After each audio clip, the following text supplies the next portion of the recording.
Le machine learning va pouvoir, ou le deep learning va pouvoir apporter des éléments que l'humain n'est pas capable en fait de percevoir à son œil ou de gérer un très grand volume en fait de données et d'être capable en fait de les croiser pour pouvoir apporter un résultat qui répond en fait à un problème et à une solution.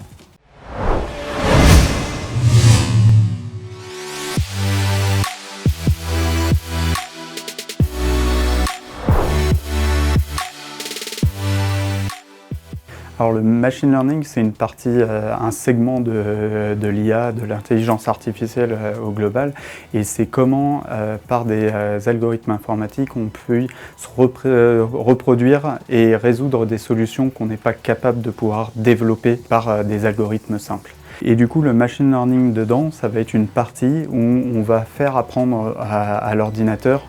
par des exemples, donc ce qu'on va appeler des algorithmes supervisés. L'ordinateur va essayer d'apprendre pourquoi et dans quelle situation il y a un oui ou dans quelle situation il y a un non.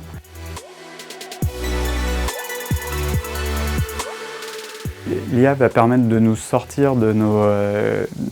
nos carcans d'informaticiens, de solver des problèmes qu'il y a en essayant de trouver la solution nous-mêmes, vers des algorithmes qui vont pouvoir voir à travers des caméras et potentiellement détecter des choses. Donc on a parlé de la santé, mais ça marche aussi très bien dans l'agriculture pour pouvoir détecter les maladies des arbres en avance, ou de aussi réduire l'utilisation de produits chimiques ou de consommation d'électricité avec les smart buildings, ou vraiment avoir des algorithmes qui vont travailler individu par individu. Et ça va vraiment permettre de réduire la charge de travail pour les humains.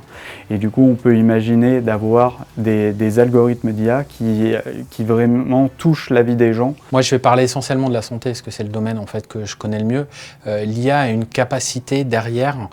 d'aider à la fois en fait les professionnels de santé, d'aider en fait les patients, d'aider tous les établissements médico-sociaux, les établissements hospitaliers, justement pour simplifier, fluidifier, accompagner un parcours de soins.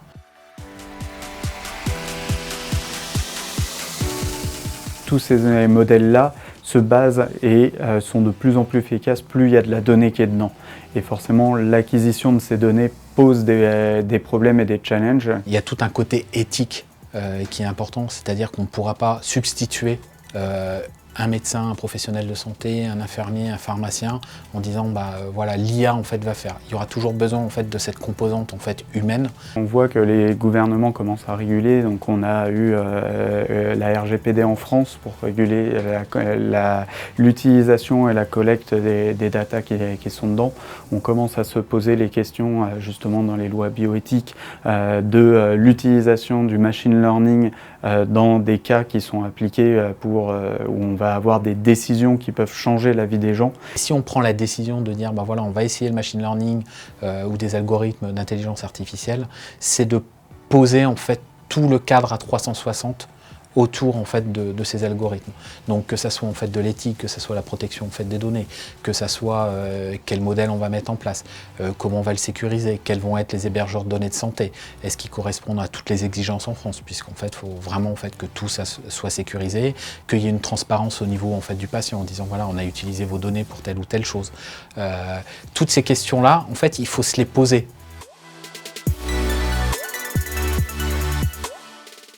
Chez AWS, du coup, je travaille avec énormément de startups, donc c'est voir le nombre d'idées qui peuvent émerger de ces startups et les utilisations différentes qu'on a de l'intelligence artificielle, la manière dont ça change la vision de développer des programmes et des applications qui, je pense, vont complètement changer dans les dizaines d'années parce que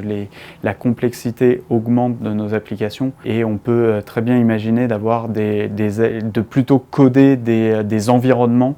où le machine learning viendrait trouver la solution et du coup le métier de développeur changerait complètement pour peut-être un entraîneur de machine learning.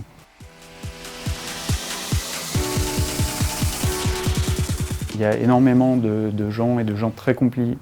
compétents qui ont créé ces algorithmes, qui les ont mis en place et qui les mettent en open source et qui les donnent accessibles à tous. Et c'est vraiment ça qu'il faut retenir, c'est que c'est finalement accessible à tout développeur de pouvoir faire du machine learning. Il y aura toujours du monde ou des experts, des mentors, des coachs qui pourront aider en fait et se former en fait sur les mathématiques et se dire bah voilà, moi je suis un très bon développeur Python ou un développeur machine learning. Il faut en fait que derrière je m'entoure de ces experts là et aussi, et je vais finir sur ça, sur les experts métiers. On ne peut pas développer un projet d'intelligence artificielle à l'heure actuelle si on n'a pas des experts métiers qui soient capables de labelliser en fait les données, de vérifier que les résultats fournis par les algorithmes machine learning apportent bien le résultat escompté.